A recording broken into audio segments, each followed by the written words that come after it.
The U.S. Supreme Court is refusing to hear any more appeals from Jonathan and Reginald Carr, which means their death sentence is considered final. Wayne and Paul Hardy. In the late 1980s, brothers Wayne and Paul Hardy founded a drug trafficking ring known as the Hardy Boys, operating between Los Angeles and their hometown, New Orleans. They terrorized their city, silencing rivals and bribing police officers to protect their operations. For protection, the drug lords turned to those whose duty was to serve and protect. The cops. Officers lined their pockets while enforcing the will of the dealers. One such officer was Len Davis, a corrupt cop known for his imposing build and ruthless tactics. In 1994, after a woman named Kim Groves filed a complaint against Davis for physically assaulting her nephew, he enlisted Paul Hardy to kill her. The murder sparked outrage in the city and exposed widespread corruption within the police force. With the help of two accomplices, Hardy acted quickly, coldly, and for just $300. Both Paul and Davis were sentenced to death, although Paul's sentence was later commuted to life.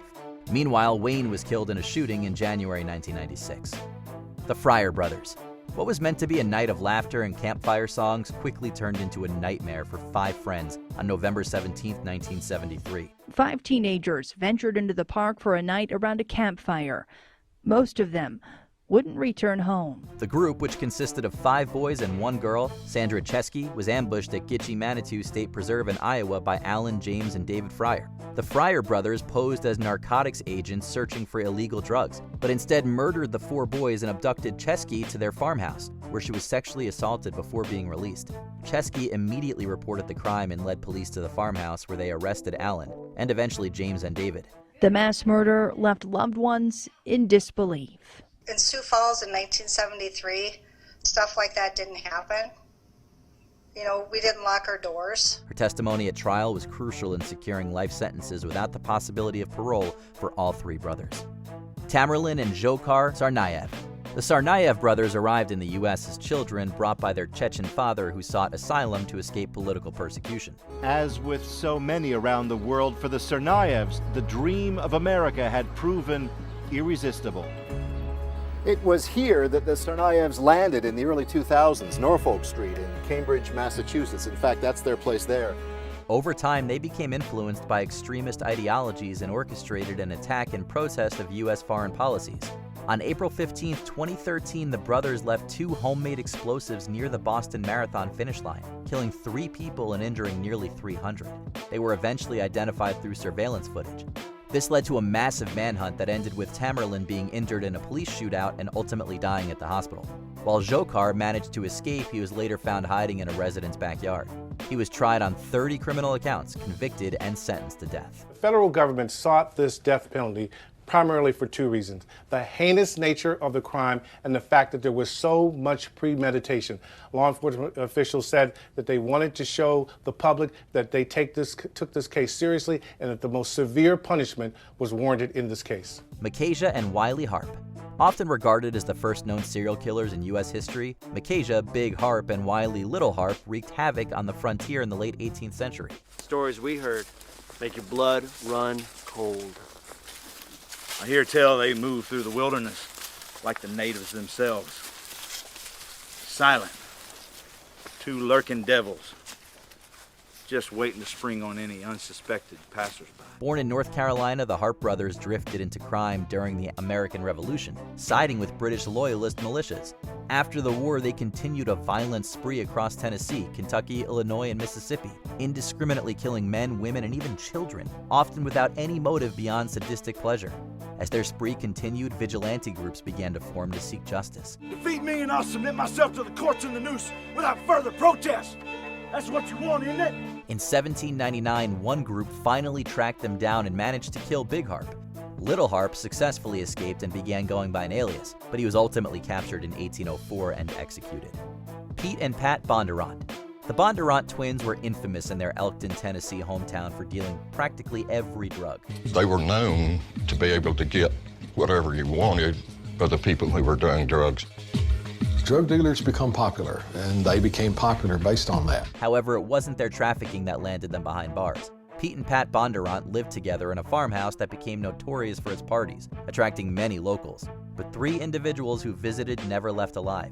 Gwen Duggar vanished after spending the night in May 1986, followed by Ronnie Gaines in October. Some of the community in Elkton, which had heard things, but were reluctant to disclose what they heard because they were scared of the Bondurants. During the investigation, police intended to question Pat's girlfriend, Terry Lynn Clark, but she also turned up dead. Eventually, Pat's estranged wife, Denise, revealed that the brothers had murdered all 3 victims and disposed of their remains. This led to their conviction, with Pat sentenced to life and Pete serving 25 years before being released in 2016. Reginald and Jonathan Carr.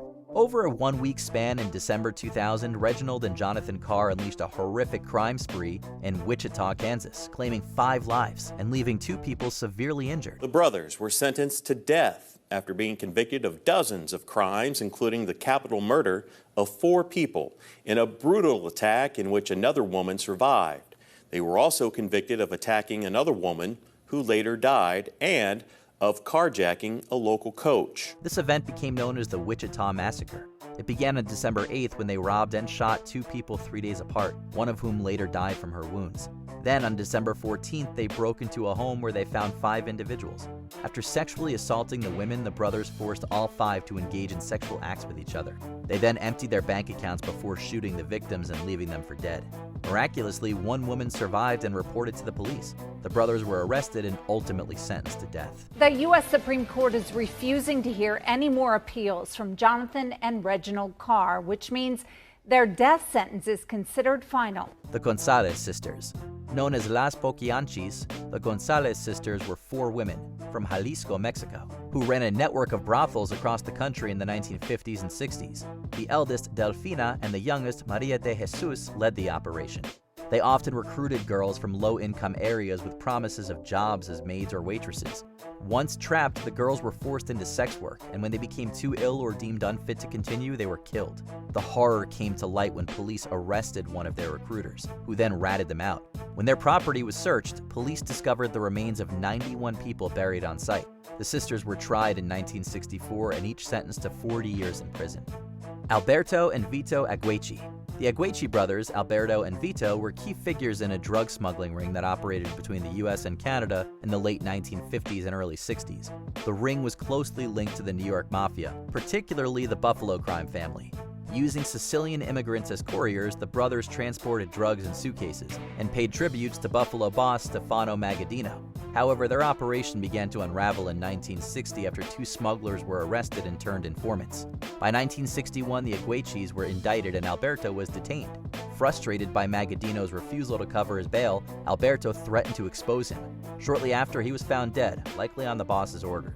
Meanwhile, Vito was arrested and sentenced to 15 years in prison. Ronnie and Reggie Kray. In the 1950s and 60s, identical twin brothers Ronnie and Reggie Kray were fixtures of the swinging London scene as they owned a famous nightclub and mingled with celebrities. The twins did indeed commandeer whatever they wanted, whether it was money, material items, or manpower. But behind that glamorous front, they led a ruthless gang called the Firm, engaging in crimes like armed robbery, arson, and murder. By the late 60s, the Kray Twins had become even more brazen in their criminal activities. It was a messy, really messy job, what they did of him anyway. It took a long time to kill him, apparently. It was a bad scene. In 1966, Ronnie murdered rival George Cornell in a packed pub, and the following year, Reggie did the same to Jack the Hat McVitie over a failed hit job. Following these high-profile killings, authorities built a solid case against the Krays and arrested them in May 1968. They were both tried and sentenced to life imprisonment. The Krays did their sorry best to live their lives in prison, whilst clinging to a name and reputation that was being diluted by each and every embarrassing charade that was being carried out by their minions. Lyle and Eric Menendez. The affluent community of Beverly Hills, California was rocked by a double murder on August 20th, 1989. No signs of a break-in or a burglary, only the bodies of entertainment executive Jose Menendez and his wife Kitty in the family TV room, torn by shotgun blast that one of the neighbor kids heard. The victims, Jose and Kitty Menendez, left behind 2 sons, Lyle and Eric, who initially claimed they were not home during the killings. However, police became suspicious after the boys began lavishly spending their inheritance. Eventually, the brothers confessed, claiming that years of sexual, emotional, and physical assault drove them to murder. But the prosecution argued they acted out of anger after being disinherited from their father's will. Their 1993 trials ended in deadlocks, but a retrial in 1996 convicted both of first-degree murder, sentencing them to life without parole. In October 2024, renewed public interest prompted the LA District Attorney to recommend resentencing for both brothers. Do you think the Menendez brothers will walk free someday? Given the totality of the circumstances, I don't think that they deserve to be in prison until they die, okay? I don't believe that. Did we miss any other criminal relatives? File a report against them in the comments below. Anybody attempted to bother the other brother? Of course, everyone will tell you, if you fought one bond endurance, you fought them both.